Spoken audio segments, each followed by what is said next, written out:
Pachacútec, una aproximación a la cosmovisión andina, Federico García y Pilar Roca. Capítulo 3. Filosofía y ética. El Camaquén, concepto de la vida y la muerte. El Camaquén, la comunicación con el mundo de los muertos, que es una constante de la práctica religiosa andina, tiene que ver con el principio filosófico de la trascendencia. Para el hombre andino, el Camaquén, o energía vital, anima los seres vivos y no concluye con la extinción del cuerpo físico. Simplemente se reintegra al gran océano de la vida que impregna el universo en la totalidad de los mundos. El Camaquén es una forma de la energía universal que transmite vida, así como apreciamos la existencia de otras formas en que se manifiesta la kalpa, o energía universal, como la gravedad, la electricidad, el magnetismo. Hay una forma diferenciada y muy sutil que es la energía que transmite la vida. Ocupa la vastedad del cosmos, no tiene principio ni fin, y solo se transforma en formas y modos igualmente infinitos, en el gran concierto de los mundos. No desaparece jamás, y a la muerte del individuo como tal, se reintegra el vasto océano del Camaquén, que trasciende los tiempos y los universos. El Guañuy o muerte. Al morir un individuo, su Camaquén diferenciado regresa al Camaquén universal, donde permanece hasta que ingresa nuevamente a otro ciclo de la vida y la muerte. Sin embargo, cuando retorna a la vida, no se reencarna necesariamente en otro ser de la especie que fue, ni siquiera en el Caipacha, donde habitan los seres vivos que nosotros conocemos. Lo hace en otra dimensión de la Pacha, y tal vez en mundos remotos de cuya existencia no tenemos ni siquiera intuición o memoria. Huañuspaka, Camaquenquis, Cutipún Pacha Calpamán. Cuando morimos, nuestra vida regresa a la gran energía del universo. Sin embargo, esta nueva manifestación de la existencia concreta será necesariamente mejor o superior a la que tuvo en su existencia pasada, debido a que nada permanece quieto, y en el eterno fluir de los acontecimientos lo pequeño conduce a lo grande, lo limitado a lo ilimitado, lo finito a lo infinito.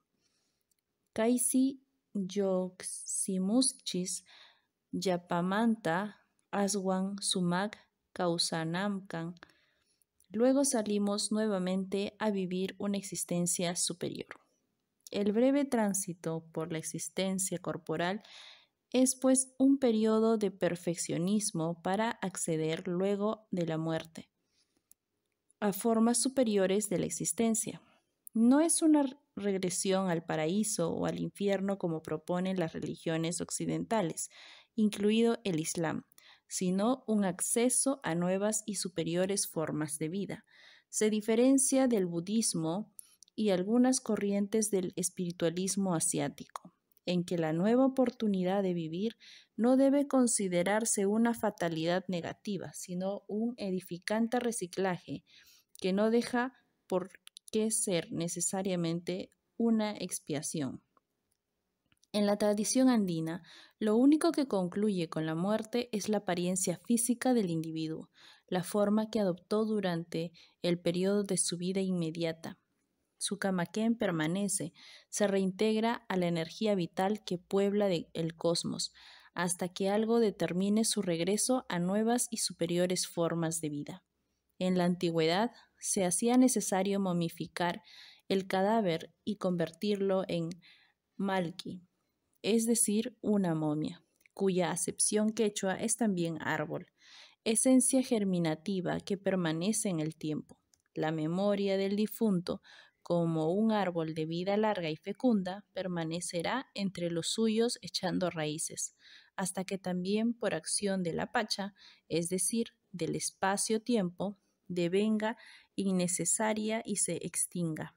La muerte, o Guañuy, es decir, ir a lo desconocido, es pues la energía opuesta a la vida y forma parte indisoluble de ella. Es apenas el tránsito para que el camaquén del individuo se reintegre a la pacha y vuelva a surgir en otra dimensión de la realidad. La muerte no es, pues, mala ni aterradora, sino necesaria y germinal para el equilibrio del cosmos. De la muerte surgirá la vida, nuevamente en perpetuo movimiento que no concluye jamás. Para el hombre andino, la muerte no constituye un hecho luctuoso, terminal y atroz, sino apenas un cambio de situación y el acceso a otra forma concreta de la existencia, la tristeza que ocasiona la muerte de un ser querido. Es mitigada por el convencimiento de que la vida continúa, aunque no en un cielo o un infierno abstracto, según la tradición occidental, sino en otra forma superior y concreta que a su vez terminará a su tiempo para volver a comenzar en otro ciclo aún mayor y trascendental. Es por ello que el hombre andino entierra a sus muertos en la compañía del canto y de la música. El ayataki o canto fúnebre es un himno panteísta que acompaña al difunto en su tránsito, recordando los hechos de su vida pasada y pregonando sus virtudes. Es necesario ayudar al difunto para que la nueva existencia que la aguarda corresponda a los méritos que acumuló durante el tiempo de vida que tuvo hasta el momento mismo de su muerte. 2. El hombre y la naturaleza. Uno de los principios fundamentales de la ética andina es el concerniente a la relación del hombre con la naturaleza. A diferencia de la metafísica occidental, el hombre no ha sido creado a imagen y semejanza de Dios y por consiguiente no es el amo y señor del universo. Es únicamente Pachap Churin, es decir, hijos del cosmos, y por ello mismo deudor y tributario de su fuerza. Para la cultura andina, el hombre es una forma más, ni superior ni inferior, sino exactamente igual a las infinitas formas que adopta la vida en el concierto de los mundos. Vale tanto como un insecto, por insignificante que parezca, o la piedra que cae de la montaña. Kakya, Kanchis, Runapas, Amakupas, Orko Urmayok, Rumipas. Somos iguales el hombre, la garrapata, el guijarro que rueda de los cerros. Para el hombre andino, el misti, es decir, el occidental, ha olvidado, gracias a su continuo alejamiento, el orden natural, el poder de comunicación que tenía en los tiempos antiguos para vincularse con los otros seres vivos. Cada vez es más sordo y ciego, ocupado en satisfacer hasta sus menores apetitos, aunque para lograrlo ponga en riesgo el equilibrio cósmico y se haya convertido en el mayor depredador de la naturaleza. El hombre no puede, so pena de aniquilarse, destruir la pacha y erigirse en dueño absoluto del orden natural. Su obligación principal es vivir en armonía con el cosmos, cuidar las infinitas formas de la realidad y no utilizar sino aquello que sea imprescindible para su existencia. El hombre no puede vivir de cara a sí mismo, sino mirando el universo, Hawapak, abierto al concierto múltiple de la vida. 3. El trabajo, vehículo sagrado de comunicación con la Pacha.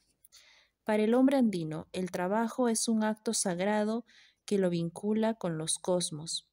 Lejos de la maldición bíblica del Génesis hebreo, que castigó al primer hombre por ingerir el fruto del bien y del mal, con la expulsión del paraíso y la eterna condena, de comerás el pan con el sudor de tu frente, el hombre andino no concibe la existencia sin el trabajo. Lo considera acción renovadora y fecunda que transforma la naturaleza, sin alterar sus grandes manifestaciones, contribuyendo a su esplendor y belleza. Yankaimi Pachayachakin Kapak Ñam. El trabajo es el camino que conduce a la comprensión del universo. No por gusto el hombre andino va al trabajo acompañado de danzas y de cánticos, a fin de celebrar este antiguo y siempre renovado pacto con lo eterno, respirando alegría y plenitud, para mejorar la calidad de la arcilla humana y la gleba del mundo.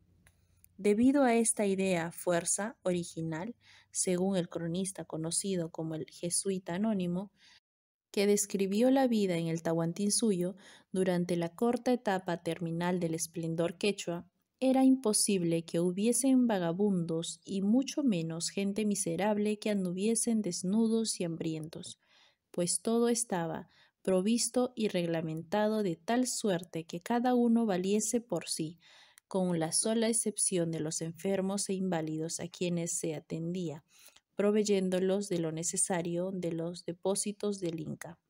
El carácter sagrado del yancay o trabajo se patentiza por el hecho de que los propios incas, durante el periodo del apogeo quechua, iniciaban el periodo de siembra labrando las tierras del sol en las andenerías de Colcampata, en el Cosco, durante la fiesta de la Situa.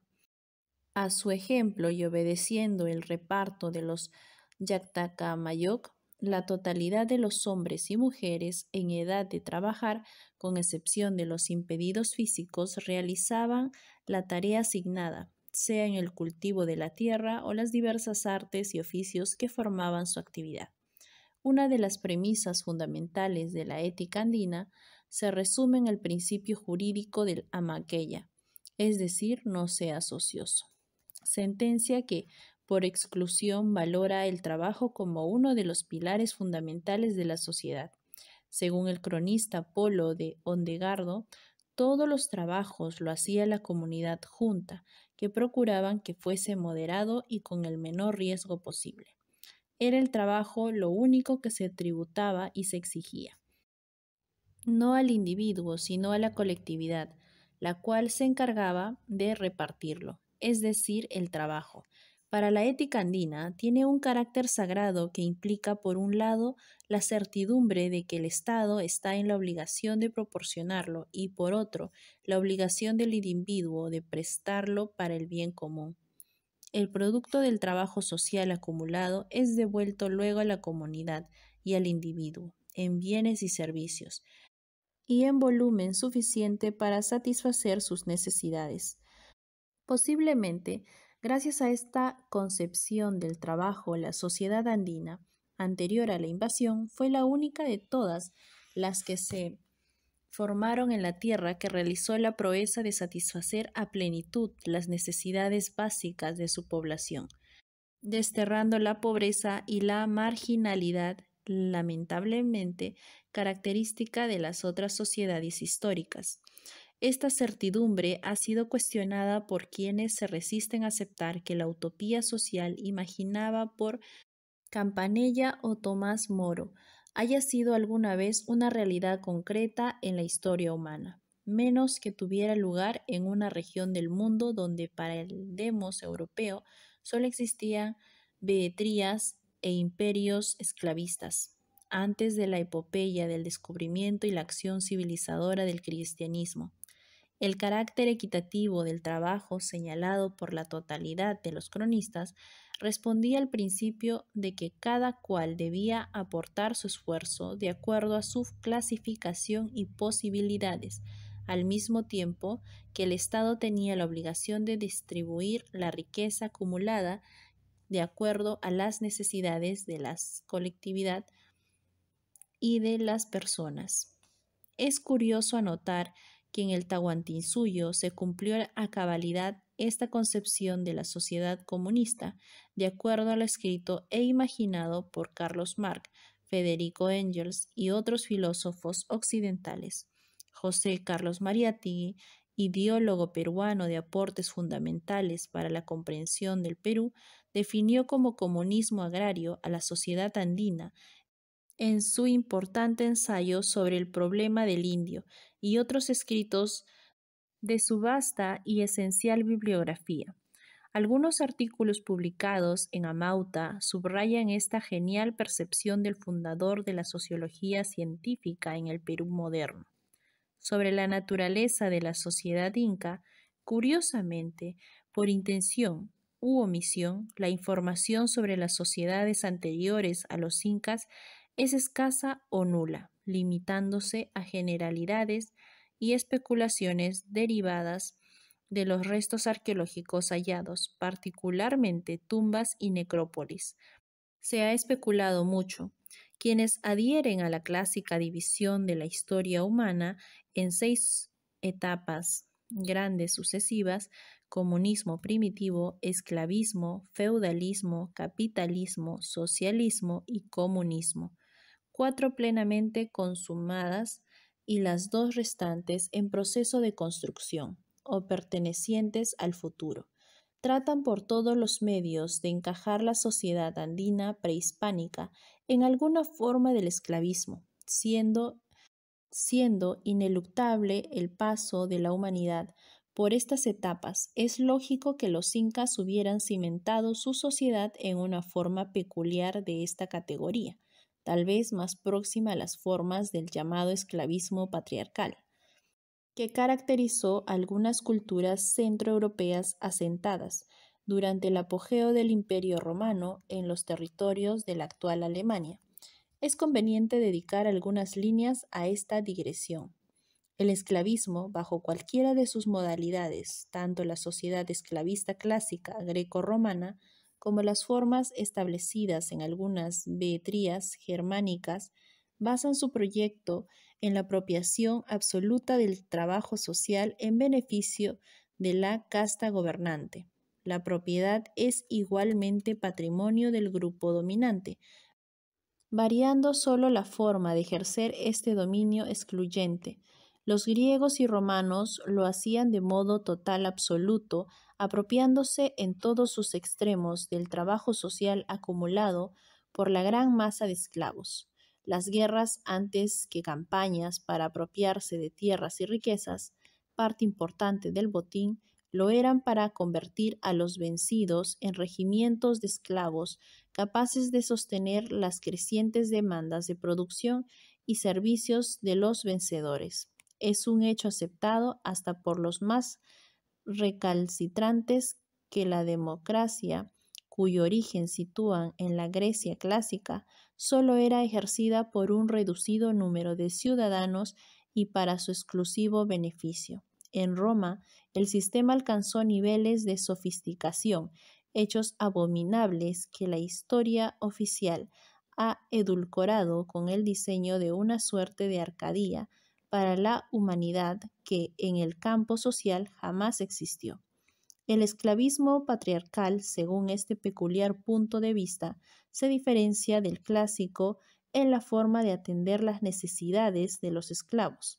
Era un régimen atemperado por los intereses de conservar la fuerza de trabajo esclava, concediéndoles ciertos beneficios que iban desde la posibilidad de ser atendidos en sus necesidades primarias hasta la de participar en alguna medida de funciones públicas.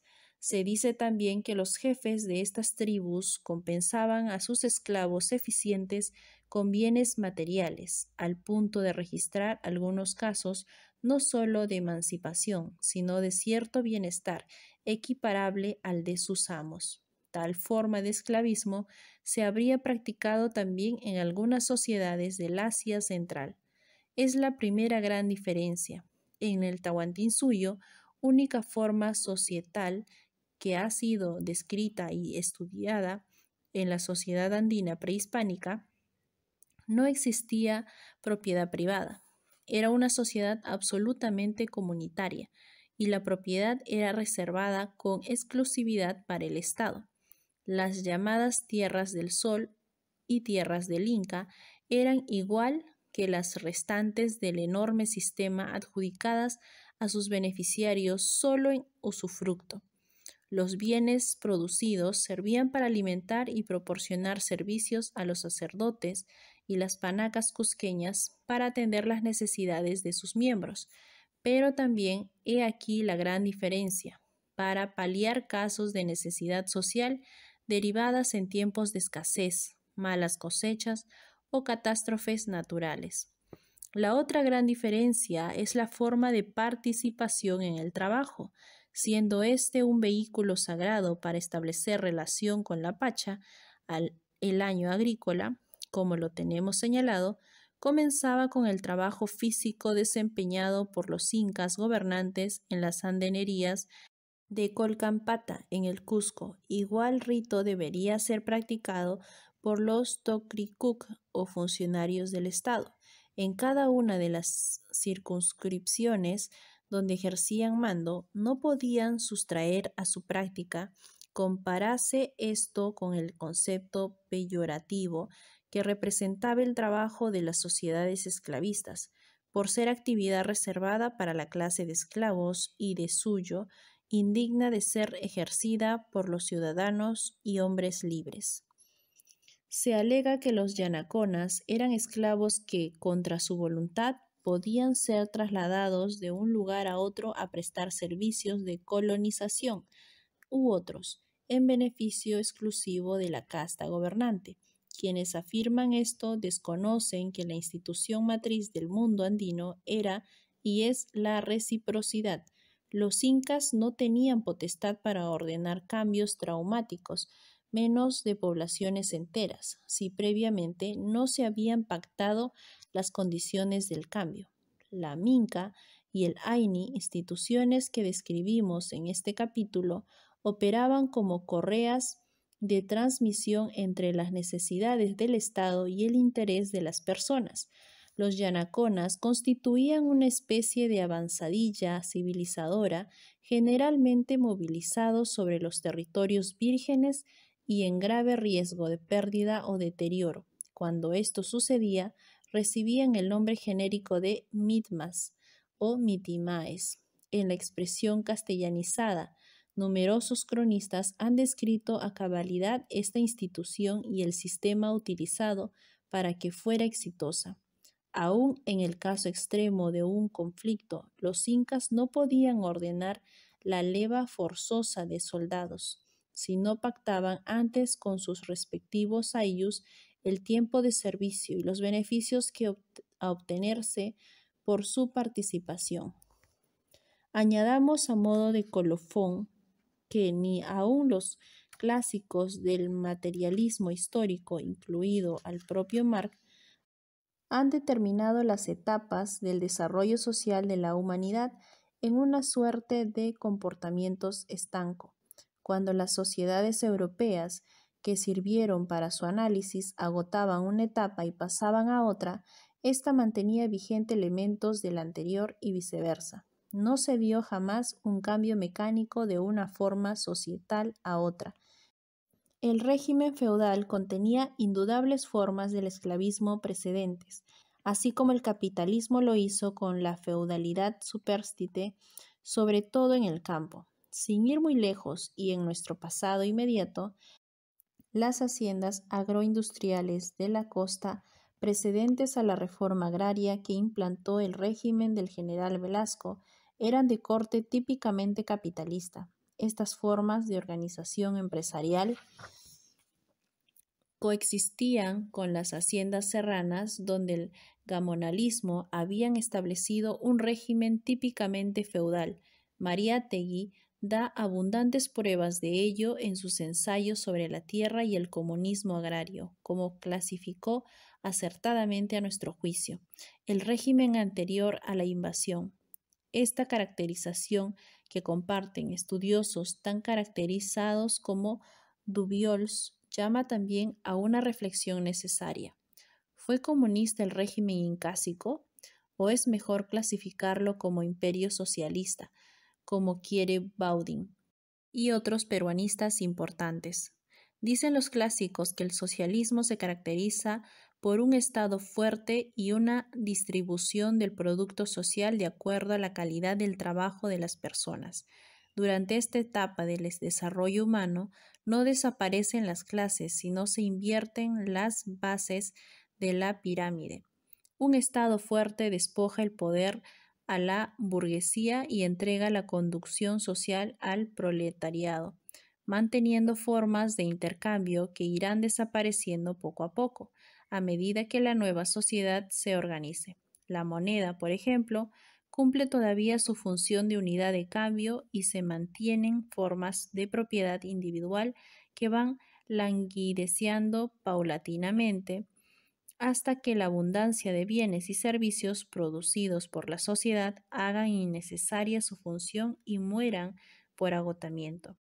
En la sociedad comunista las condiciones ya se han dado, el Estado desaparece y es sustituido por una suerte de autogobierno organizado de la población. La moneda deja de cumplir su función, pues el reparto de bienes se hace de acuerdo a las necesidades de la gente y no de su participación en la creación de la riqueza, trabajo, es decir, una suerte de utopía que lastimosamente no deja de ser un bello sueño en las sociedades modernas no han sido capaces de cumplir. De acuerdo a esto, el Tahuantinsuyo muestra rasgos inequívocos de ambas sociedades y su análisis amerita un estudio más profundo.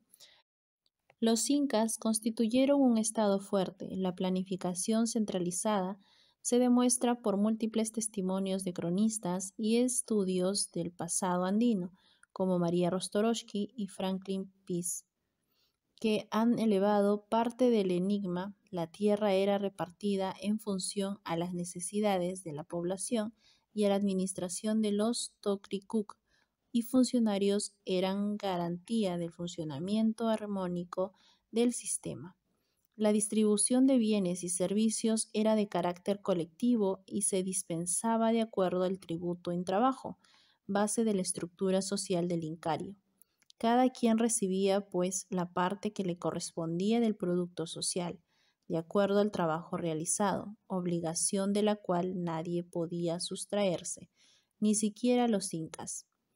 Algunos elementos de la imaginaria sociedad comunista se dieron sin duda en el Tahuantinsuyo. La ausencia de moneda como unidad de intercambio, por ejemplo, el hecho de que existiera formas de trueque utilizando la sal, los ajíes y el espondylus, como aseguran algunos estudiosos, no quita en modo alguno que la distribución de los excedentes se hacían de modo directo y de acuerdo a las necesidades de la población. Lo atestiguan numerosas colcas o almacenes de productos que los españoles encontraron y que eran grandes depósitos para evitar hambrunas y calamidades. Los bienes allí almacenados eran distribuidos por los Tocricuk cuando la situación lo ameritaba. En algunos tambos se encontraron, como lo atestigua Estete, por ejemplo, enormes rumas de vestidos, géneros y utensilios, destinados al uso de quien los necesitara. El desarrollo de las fuerzas productivas, apoyado en un conocimiento profundo del ecosistema y un peculiar y muy eficaz tecnología, hacían posible la abundancia de bienes que podían garantizar el bienestar de la población, aun en tiempo de catástrofes y tiempo de penuria. No existe sociedad alguna que se haya aproximado, ni remotamente, a este ideal, que pertenece más al campo de la especulación teórica que a la realidad. Se especula también para justificar la asonancia del incario con alguna forma desordenada del esclavismo, con el carácter sagrado de los incas. Esta aseveración es cierta, pero su explicación debe ubicarse más en el estudio de las mentalidades que en la mera descripción de los eventos. Los incas se consideraban a sí mismos hijos del sol. Esta consideración no solo era compartida por la clase dirigente, sino por la enorme masa de la población. Era un concepto místico y religioso que se traducía aún en las formas rituales de aproximación a estos personajes. Se dice que el común de la gente no podía mirar de frente a los incas y que hasta los dignatarios debían aproximarse ante su presencia, cargando una piedra u otro objeto que atestiguara su grado de sumisión. Es posible que esto ocurriera, pero la causa ha de situarse en el trasfondo místico de la sociedad prehispánica. Los incas eran la representación viva de la Pacha, es decir, del cosmos, particularizado esto a su manifestación más inmediata, que era el sol, fuente de toda manifestación de vida sobre la tierra. Al ser los incas la encarnación de este misterio, era natural rodear a sus personas de un halo místico que no debe confundirse con un poder omnímodo, capaz de dispensar la vida y la muerte a su voluntad, como era tramo común en las sociedades esclavistas de Europa y las Beetrías orientales. Para entender esto, hay que situarse solo en la mentalidad de un católico practicante que ve en la iconografía de Dios y los santos una representación virtual de su poder. No se diga como afirman las sectas protestantes, que los católicos son idólatras porque adoran cuerpos de yeso y efigies sacralizadas, como el Cristo de Pachacamilla, sino su representación. Estas estatuas no son objetos de culto en realidad, sino lo que significan, aunque muchas veces el fanatismo haya dotado a estas figuras inanimadas de poderes supremos, cayendo en una suerte de idolatría disimulada. Finalizamos esta breve digresión afirmando que el trabajo social era repartido a nivel del Tahuantinsuyo por los incas y su Consejo de Estado. En las regiones la tarea del reparto correspondía a los Togricuc y en los Ayllus, marcas o comunidades, a los Yactacamayoc o Marcacamayoc. El principio ético del trabajo estaba pues íntimamente vinculada al concepto de la reciprocidad o tincunacuy. 4. Ética andina, principios e instituciones fundamentales. El tincunacuy, la reciprocidad o tincunacuy, es el eje fundamental de la ética andina que, traducida al campo social, constituye la base de su institucionalidad y organización política.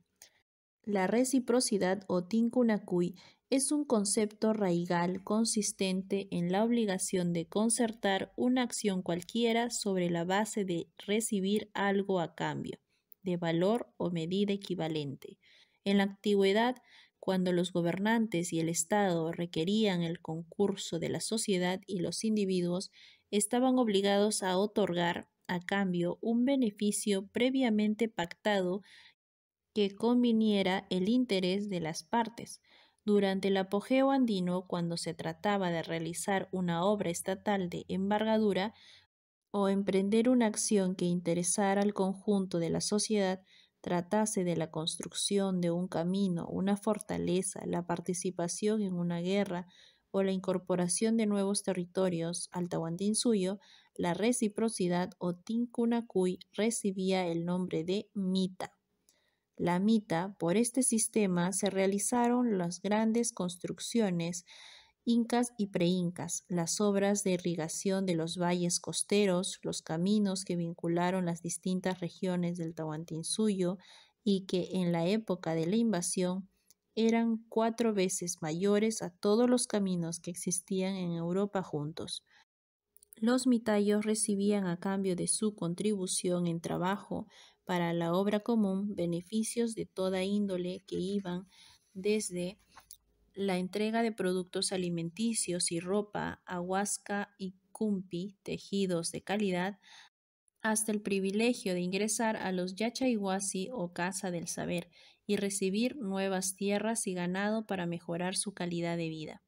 El sentido inicial de la mita fue deformado por los invasores europeos, transformándolos en una suerte de trabajo forzado, generalmente para la inhumana explotación de mano de obra, prácticamente esclava, en las minas y obrajes. Actualmente se sigue practicando en los pueblos andinos con el nombre de faena, vuelta a su sentido esencial de servicio recíproco en bien de todos.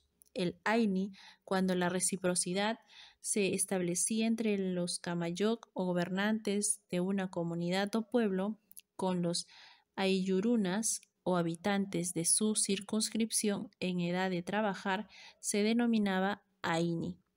En este sistema se realizaban obras de beneficio común como irrigaciones, mejoramiento de puentes e infraestructura vial, construcción de locales comunales, etc. A su vez, los Kamayoc estaban obligados a pactar con los Aiyurunas o comuneros los beneficios que obtendrían por su participación. Solo después de establecido el trato comenzaban los trabajos materia de la negociación.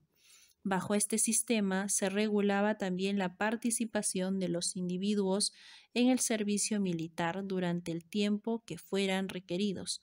Con anterioridad, los camayok o delegados del Hanan Inca que tenían a su cargo dicha acción tomaban las providencias del caso para que la ausencia de los convocados no fuera perjudicial para la comunidad o aldea de la cual procedían.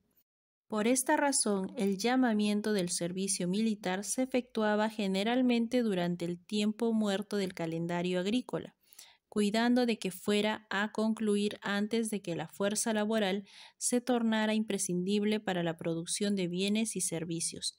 Esta costumbre tradicional fue tal vez una de las razones, no la principal, para que el Tahuantinsuyo terminase en manos de Pizarro y sus mesnadas invasoras.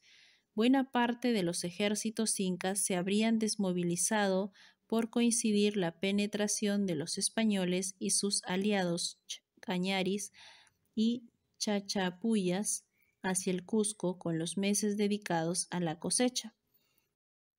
La minca, cuando la reciprocidad se efectuaba entre los individuos de una misma comunidad, se denominaba minca. Era un pacto interpares de fácil manejo y aplicación. Se refería a las labores de siembra y cosecha, construcción de viviendas y ayuda mutua para realizar algún proyecto de interés común, es decir, facilitaba la solución colectiva de las mil urgencias y necesidades que conforman el ámbito de lo cotidiano, siempre obedeciendo a los criterios de carácter comunitario y recíproco. En la actualidad, muchas de estas instituciones, particularmente la Minca, se encuentran vigentes sobre todo en la región de la Sierra Sur, donde los trabajos comunales se efectúan de acuerdo al sistema. La llamada modernidad no ha logrado aniquilar esta institución que en los últimos años ha dado muestra de un rigor renovado. Prueba de este acerto son las formas soterradas de la reciprocidad que funcionan con remarcable éxito en comunidades pujantes de Lima como Villa El Salvador y Huaycán. El Kamachic o principio de autoridad, siendo el universo un todo armónico y en transformación constante, sus diversas manifestaciones se regulan de acuerdo a un estricto orden que responde a sus propias leyes. De ahí que la autoridad se conceptúa como inmanente a la propia naturaleza, es decir, es el principio aglutinante que hace posible el funcionamiento armónico de las partes. En quechua existe un aforismo vigente todavía en las comunidades andinas, reza: Imainas Koyana Purin, Kakyan Runakuna Pawan. Traducido significa: los hombres corren de acuerdo a la velocidad del jefe. La autoridad no emana de Dios mediante una trascendencia de su poder omnímodo. Es una representación del poder germinatriz de la Pacha, sin cuya presencia el cosmos, es decir, el orden, no sería posible. La autoridad emana, pues, de una fuente natural que la hace imprescindible y necesaria. Tiene por ello mismo limitaciones que derivan de su propia naturaleza y distancian este concepto de los habituales en que basan su mandato los gobernantes de otras culturas. Sus limitaciones obedecen al propio orden cósmico, que no es excluyente ni arbitrario, sino que se desenvuelve en una interacción perpetua que resulta de la oposición continua de sus elementos.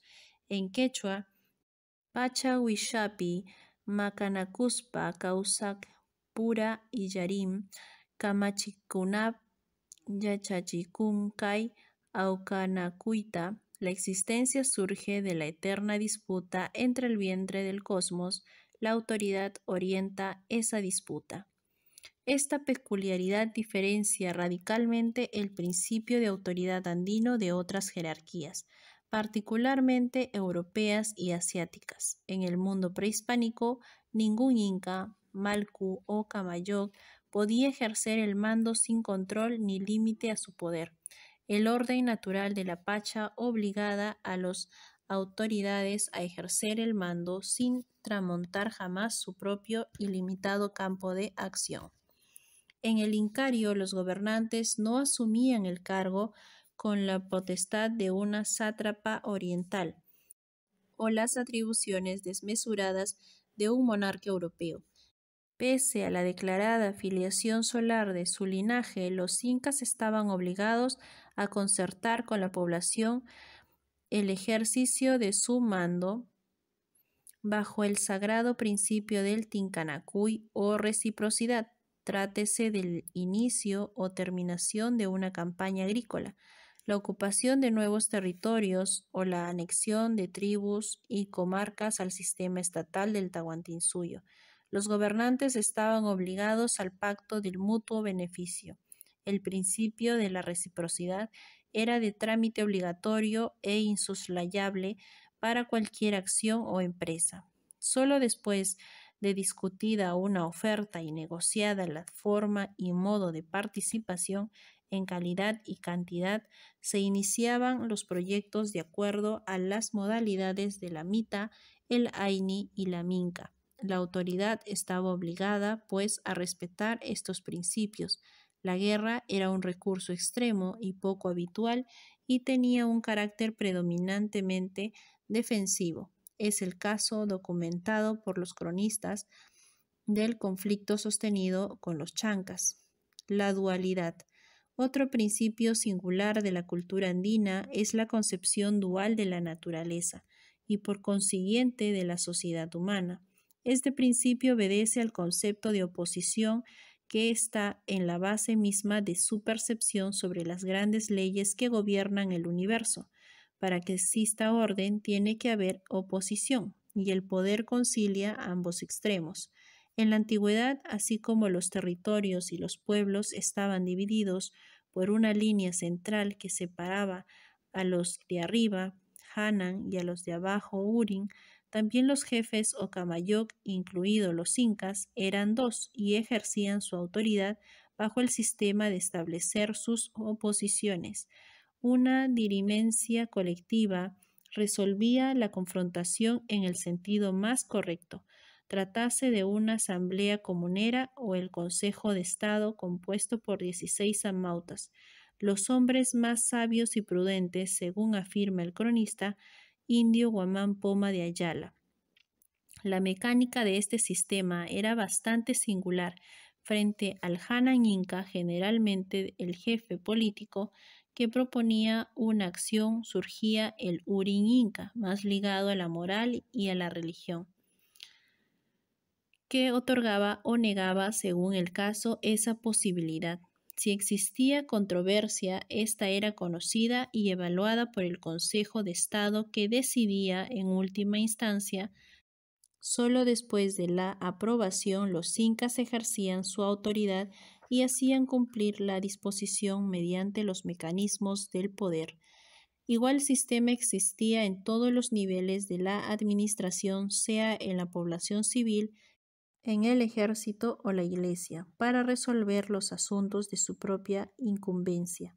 El Totricuc o Tutricoc, gobernador itinerante, y la múltiple variedad del Camayoc, que ejercían el mando por delegación de poderes, no podían extralimitar sus atribuciones ni prescindir de la opinión y voluntad de la población involucrada. No hacerlo representaba un grave delito que se castigaba habitualmente con la pena de muerte. Aún en la actualidad este principio dual se respeta, pero las denominaciones del Hanan y el Urin han sido sustituidas por términos prestados del español, tal vez por la expresa necesidad de lograr su permanencia a la sombra de la cultura oficial. Así, en las comunidades andinas, los Camayoc han sido reemplazados en diferentes épocas de la denominación por los curacas o caciques, y más recientemente por los huarayoc o alcaldes, y por los regidores y campos de vara. Esto prevalece con singular vigencia, sobre todo en la Sierra Sur y particularmente en la región de Huancavelica. Aún las denominaciones de presidente y secretario general ocupan bajo el referente cultural del sistema dominante la prevalencia del poder dual andino. 5. El concepto de justicia. Debido a la estructura conceptual del universo andino, lo justo es aquello que guarda armonía con la Pacha, es decir, con el orden natural, con el cosmos. Lo injusto, por oposición, es aquello que se aleja o contradice dicho orden, propiciando el caos y la anarquía. El mismo concepto que en el orden corporal, reflejo del cromosomos, conduce al ser vivo a la enfermedad. En el orden social lo conduce al territorio de lo reprobable e injusto. Los castigos son, en consecuencia, acciones encaminadas a restablecer la armonía quebrantada y volver a incorporar al infractor, es decir, al propiciador del caos, al necesario equilibrio del cosmos. Para el infractor, considerado más un enfermo social que un delincuente, los castigos impuestos en la antigüedad por los Tocricuk, Michok y Chilliscachi, Chimo, Apac, eran recursos terapéuticos administrados por la propia comunidad, antes que acciones punitivas impuestas por el Estado. Así, un ladrón que había quebrantado el principio universal del amasúa, es decir, del no seas ladrón, era sancionado con la devolución del bien sustraído y mediante prestaciones de servicios a favor de la víctima, como compensación del daño ocasionado. Solo en casos extremos y cuando el infractor demostraba ser contumaz y un riesgo para la seguridad colectiva, los castigos derivaban en prisión preventiva o aislamiento total en establecimientos carcelarios llamados Sankaiwasi. Para los grandes infractores, Hatun, Uchayok y la piña Wataiwasi o casa donde se amarra la cólera. Para los pequeños infractores, la pena de muerte era el último remedio, Uchanan Hampi, y era administrada en medio de un ceremonial luctuoso presidido generalmente por el mandatario de mayor jerarquía y en presencia de la comunidad. La información hecha por mandato del virrey don Cristóbal de Miranda en 1580 acerca del sistema judicial de los incas permite conocer algunos aspectos singulares de su administración. La extensión del castigo, por ejemplo, a la comunidad de la que era oriunda el transgresor cuando la falta era grande y concernía a la seguridad del Estado, esta punición colectiva demuestra el carácter social del universo andino. Se consideraba que el delito solo era posible si el marco social lo permitía. En una comunidad ordenada y armónica no debían existir condiciones para la existencia de infractores ni delincuentes. Si la comunidad, es decir, la matriz social, fallaba, las condiciones aparecían y por consiguiente el propio colectivo era pasible también de sanción. En la actualidad prevalecen en algunas comunidades andinas las formas ancestrales de la administración de justicia con pequeñas variantes en relación al remoto pasado. Los jueces comuneros o campos de vara en los Andes centrales son los encargados de administrar justicia a nombre de la comunidad. Por otro lado, el gobierno central nombra a los tenientes gobernadores y jueces de paz, pero su autoridad deriva generalmente en arbitrario ejercicio por su total dependencia del aparato judicial del Estado. En los pequeños pueblos y caseríos, el tema de la justicia está ligado a la estructura del poder local, sujeto al interés de los taitayactas o modernos caciques. Los castigos que imponen los jueces comuneros van desde la simple amonestación hasta los pequeños infractores, hasta el destierro y el Uchanan Hampi, o pena de muerte para los contumaces. Otra penalidad de administrar justicia en muchas comunidades de la sierra es el conocimiento de las faltas y delitos menores por la asamblea comunal. En estas reuniones, que se efectúan con frecuencia y generalmente los días domingos, se denuncian las infracciones al código ancestral por boca de los propios perjudicados. La asamblea, en conocimiento directo de los hechos, por la convivencia con agresores y víctimas, impone sanciones y enmienda conductas que son atacadas sin reserva alguna por los comuneros. Tanto acusadores como acusados tienen la oportunidad de sostener sus puntos de vista y hacer sus descargos en la asamblea. La sentencia se dirime por votación. El caso Guayanay, el célebre ajusticiamiento del abigeo Matías Escobar en una lejana comunidad de los Andes centrales del Perú, ilustra la prevalencia de la concepción andina de justicia. En medio de un aparato oficial que, salvo excepciones, se torna instrumento de operaciones y amenazas para los indígenas.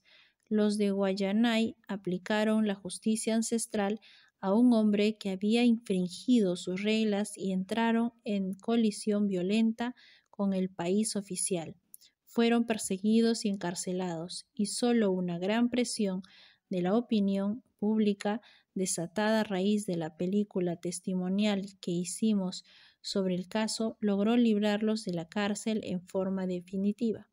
La historia de Guayanay y la propia película merecen un párrafo aparte. Matías Escobar era un mayordomo al servicio de la hacienda, mestizo y en extremo abusivo con los comuneros. Fue llamado al orden muchas veces, pero escuchado en la protección del gamonal, apelativo de los hacendados serranos, hacía caso omiso de las advertencias y continuaba con sus abusos y tropelías.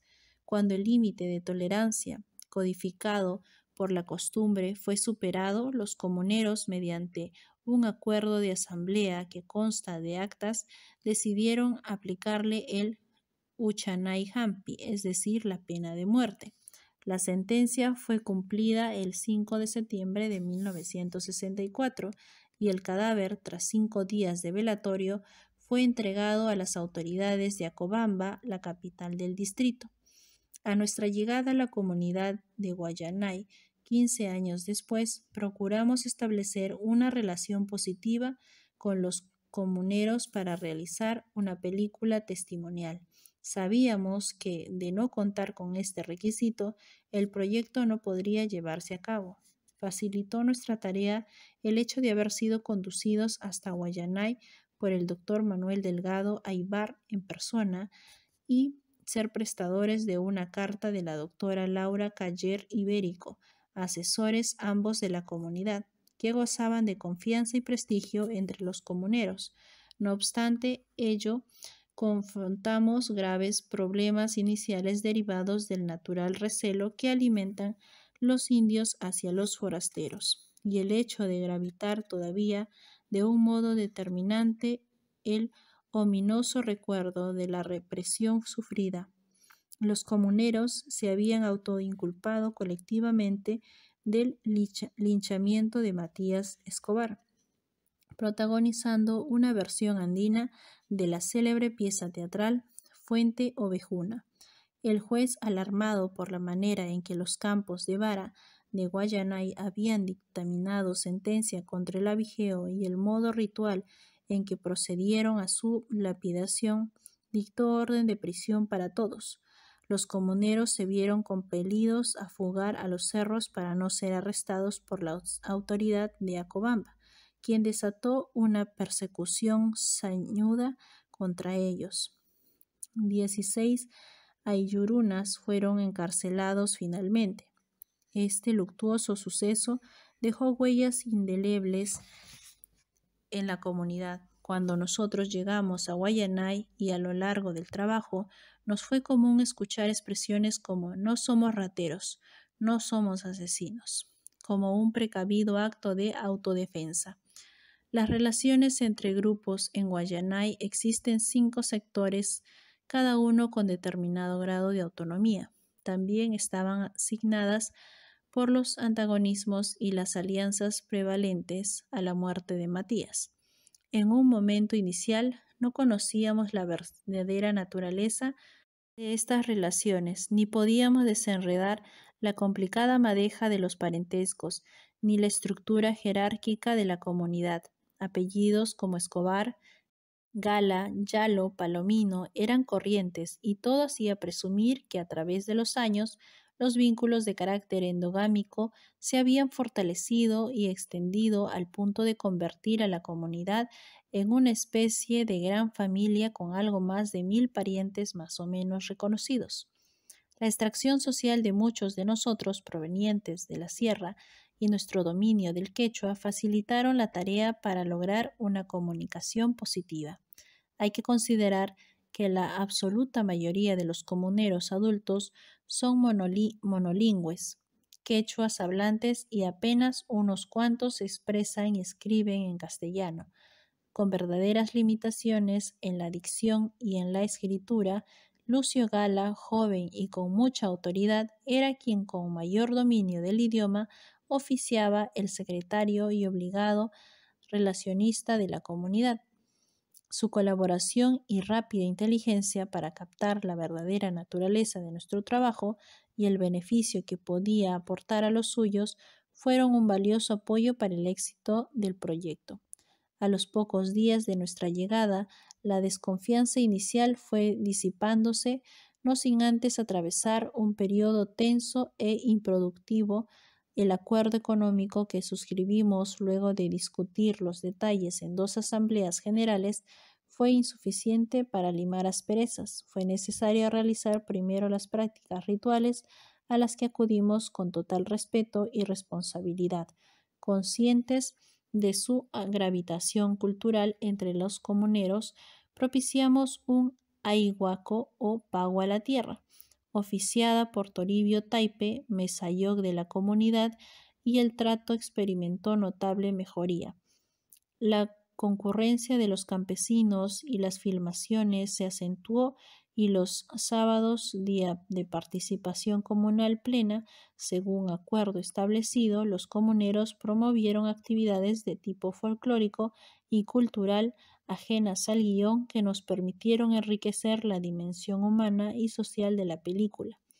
En lo referente al motivo central del proyecto, que como su nombre lo indica, pretendía ser testimonio de parte, tuvimos dudas y vacilaciones al comienzo, pues leímos un enjundioso análisis del jurista Fernando de Trasegníes, años después canciller del gobierno corrupto de Alberto Fujimori, donde se clasificaba el caso como un típico delito de multitud, opinión compartida también por el desaparecido líder aprista Luis Alberto Sánchez.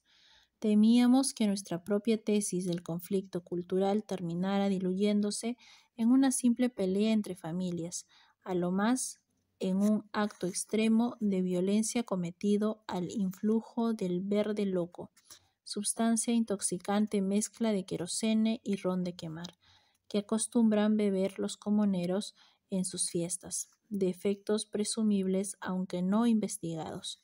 A los pocos días pudimos constatar que nuestra reserva inicial era infundada y que el prejuicio esta vez correspondía por entero al señor de Trasegníes y a algunos juristas y escritores que suscribieron tesis análogas. Sánchez llegó a sostener que el ajusticiamiento de Matías Escobar no pasaba de ser una versión criolla de la famosa ley de Lynch, criticada como acto de barbarie cuando se aplica en los Estados Unidos, pero celebrada como producto cultural autóctono cuando se ejerce en nuestro país, aunque es de imaginar que el desenlace final de los trágicos acontecimientos fuera apoyado por un estado de euforia generalizada.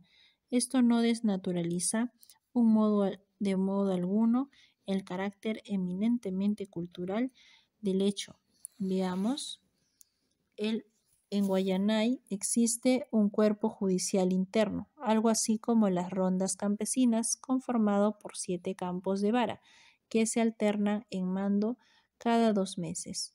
Acompañan a estas autoridades sus respectivas camposas que ejercen mando sobre las mujeres. En el caserío de Guayanay siempre están de guardia un campo y una camposa, y su servicio cubre las 24 horas del día. Cuando se produce un conflicto, cosa verdaderamente cotidiana, el campo de vara, auxiliado por los comuneros que convoca, es el encargado de conducir a los litigantes ante el teniente gobernador para que conozca el caso y dicte sentencia. En Guayanay, este funcionario es nombrado igualmente por la comunidad y su autoridad es acatada por todos. El gobierno central, a través del subprefecto de la provincia, se limita a reconocer su jerarquía y a confirmarlo en el cargo. Durante nuestra permanencia pudimos constatar la captura y prisión de un abigeo casi en las mismas condiciones de Matías Escobar. El volumen de los robos cometidos por el nuevo infractor motivaron la decisión de los comuneros de entregarlo a las autoridades de Acobamba para su juzgamiento. Tal vez escarmentados por la traumática experiencia del caso Guayanay, no dudamos que de mediar otras circunstancias, la sanción impuesta por el teniente y discutida en asamblea para su ratificación hubiera sido acatada por todos aun tratándose de la pena máxima. Fuimos testigos de muchos conflictos resueltos por el teniente gobernador con el concurso de los campos de vara y casi siempre con resultados satisfactorios para los litigantes. Un hecho extremo se produjo con la muerte por presunto envenenamiento de un joven de 19 años que participaba del rodaje. El caso fue expuesto por los campos de vara ante la asamblea de la comunidad, tomándose la decisión de sancionar a los culpables. Su suegra con ayuda de otro comunero, de acuerdo a sus propias leyes, sin que fuera puesto en conocimiento del sanitario de Acobamba, ni del juez provincial para los efectos legales subsiguientes. Existe pues un ordenamiento jurídico propio que aplican las leyes ancestrales que son sancionadas por la costumbre y el acatamiento de los comuneros a este jus imperium es total, cuando la naturaleza de la infracción lo demanda y ya como último recurso el caso se comunica al Poder Judicial cuya sede para la región es la ciudad de Acobamba. Este ordenamiento jurídico interno comprende el conocimiento de la ley comunal, el acatamiento a sus disposiciones y la aplicación de las penas. Es posible también que el oneroso del trámite en la justicia ordinaria sea factor coadyuvante para la prevalencia de la justicia comunera. Creemos, sin embargo, que el motivo central es la confianza en la aplicación de penas justas, habida cuenta del trato cotidiano y directo de las autoridades comunales y la población, con infractores y víctimas, y del conocimiento de todos tienen de las circunstancias que rodean la comisión de un delito.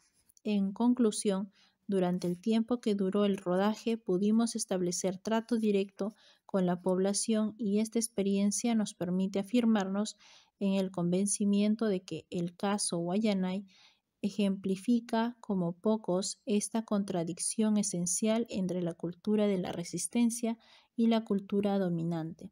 El caso reflejo del régimen de la servidumbre en el campo económico y social fue un claro ejemplo de las dos concepciones en conflicto. En el Perú de hoy, malogrado el mestizaje y la aculturación, el Perú oficial y el Perú profundo, como lo definió Arguedas, no han podido mezclar sus cauces y eso le da su peculiar fisonomía de país en trance multinacional, plurilingüe y en lento y difícil proceso de integración. Mariátegui intuyó que sin la participación directa protagónica de las masas indias en la construcción de un proyecto nacional, toda posibilidad de definir una nación no pasa de ser una utopía lastrada por el racismo y la persistencia de un Estado que es calco y copia del país de los encomenderos. 6. Códigos de ética. La fórmula de salutación diaria Amagela, Amasúa, Amayuya, no seas ocioso, ni ladrón, ni mentiroso, sintetiza las premisas morales de la sociedad andina, sentando las bases de la punición en correspondencia a la naturaleza de la falta. La respuesta de Campas y Nayatak, igualmente tú, contemplaba la fórmula del saludo de acuerdo también al principio de la reciprocidad. Amagela, tal vez la más importante premisa moral del Tahuantinsuyo, está sintetizada en esta admonición.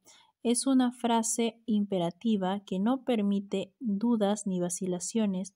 Significa: no seas ocioso, vale decir, no te excluyas del orden natural por pereza o costumbre. La única forma de establecer relación con la Pacha, de participar del gran tejido de la existencia, es cumplir con la elemental obligación de trabajar. No hacerlo significa ser un marginal, pero no de la sociedad y el trato con los hombres solamente, sino del cosmos, de la armonía suprema sin cuyo concierto la vida carece de sentido y se transforma en mero transcurso. Un ocioso no merece reconocimiento como ser vivo, menos como hombre, y por consiguiente debe ser excluido a la Pacha en proporción directa a su omisión. Gelakunaka mana nunayok purín, el ocioso camina sin alma.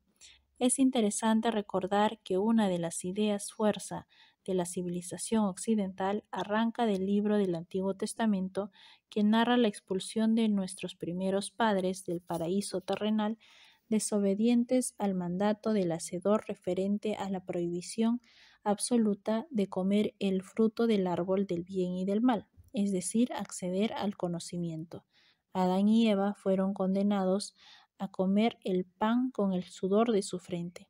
El ángel con la espada de fuego que los expulsó de aquella Arcadia, donde podían satisfacer sus necesidades con solo extender la mano, grafica como pocos la concepción de que para el hombre occidental el trabajo es un castigo, una carga pesada que debe soportar como justa expiación por el pecado original de los primeros padres. El hombre andino, por el contrario, considera el trabajo como un ejercicio gratificante que lo vincula con la Pacha y contribuye a su plena realización.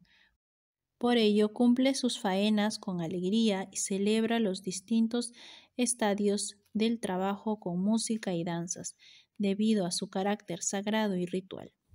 Amasúa. Este segundo mandato imperativo en su fórmula de salutación que recordaban los incas diariamente expresa el profundo rechazo que la sociedad andina siente por el ladrón. En un mundo armonioso donde la participación en el excedente se da, no por razón de la ubicación social de las personas, ni por detentar la propiedad de los medios de producción, sino por la necesidad a satisfacer.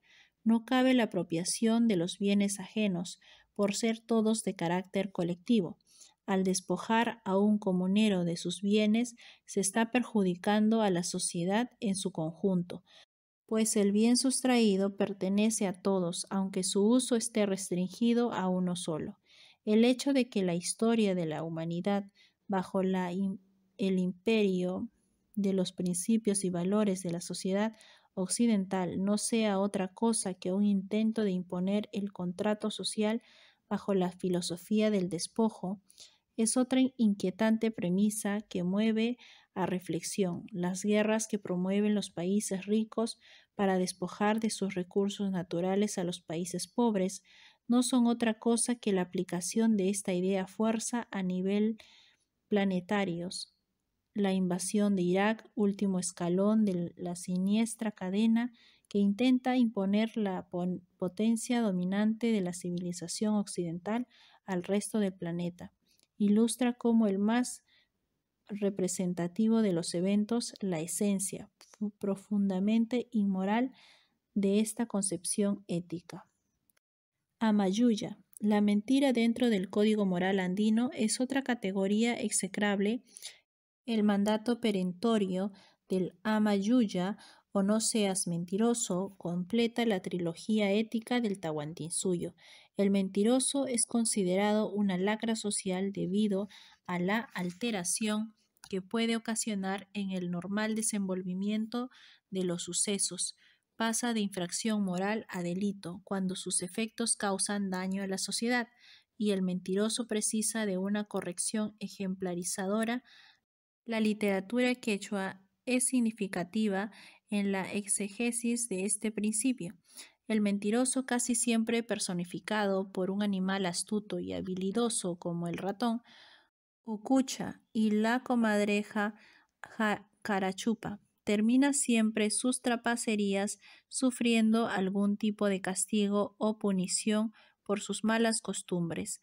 En la vida comunera, el mentiroso es señalado por el común de las personas que tienden una suerte de manto ominoso sobre el infractor, y sus acciones son generalmente sancionadas por la comunidad durante las asambleas semanales celebradas generalmente los días domingo. Campas Inayacta. La respuesta formal a la salutación condensa el principio de la reciprocidad elevado a la categoría de mandato moral en el Tahuantinsuyo. Significa igualmente tú. Es decir, no te limites a recordar mi obligación, sino a cumplir con la tuya. Actualmente esta fórmula ha devenido en desuso, posiblemente por la prohibición que pesó sobre el mundo andino, luego de la gran revolución social e independentista que protagonizó el Inca Tupac Amaru a fines del siglo XVIII, durante el reinado de Carlos III, príncipe de Borbón. Como se sabe, durante el tiempo que siguió al intento insurgente, fueron prohibidos por el poder colonial los retratos y memorias de sus incas, sus vestidos y costumbres paganas, su lengua y su religión, entre otras manifestaciones de la intolerancia política y religiosa de los europeos.